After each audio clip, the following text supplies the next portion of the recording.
Hey everybody, this is GGB. We're going to be getting into our Week 3 slate of college football games that matter to the college football playoff picture. And we'll start with a Thursday edition. We didn't get any Thursday games since Week 1. So let's get into the first one. We got NC State, who's 2-0, traveling to Wake Forest, who's 2-0, in a weirdly early pivotal ACC matchup. NC State is favored by 7.5 points on ESPN.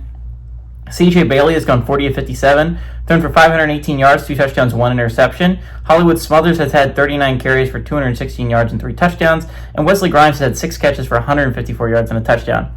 Robbie Ashford has gone 33 of 50 for the Demon Deacs, thrown for 445 yards, 1 touchdown, 1 interception. Demon Claiborne has had 13 carries for 212 yards and 3 touchdowns. And Chris Barnes had 9 catches for 172 yards. NC State is 69 and 43 all time. Our last game did go to Wake in 2024. The last time Wake Forest won at home, though, is 2021, so it's been a little bit.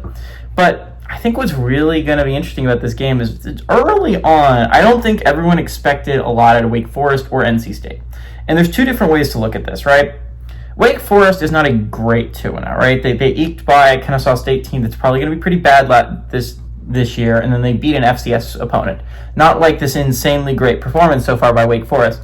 But I don't know if Wake Forest has to have this insanely great team to have a very good season, right?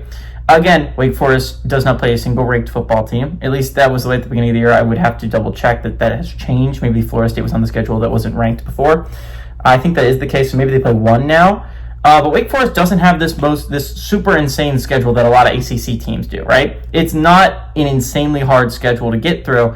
And so if you could get past this game, if you could be sitting at 3-0, 1-0 in conference play, it's not a bad spot to be if you're Wake. You would have taken being at 3-0 with a win over NC State. NC State, on the other hand, has eked by 2 wins. We were talking about Wake Forest eking out the Kennesaw State game, and honestly, that Kennesaw State game was eking it out, but they eked out a win over East Carolina, and they looked like they were on the ropes last week against Virginia, but found a way to win that football game. NC State is this sneaky football team. They keep they're not a lot of attention being paid to them, and I guess it's not super deserved that a lot of attention be paid to them. But NC State has been weirdly good. They've won these football games that have been close.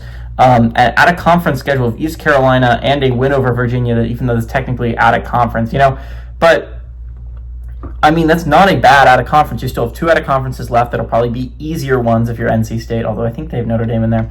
The NC State does not have an easy schedule by any stretch of the imagination, but NC State has been able to survive, and they're getting better. And I think that's big for a young football team. Again, CJ Bailey has not taken that many snaps at the quarterback position. He is not this experienced veteran quarterback that Wake Forest has in Robbie Ashford.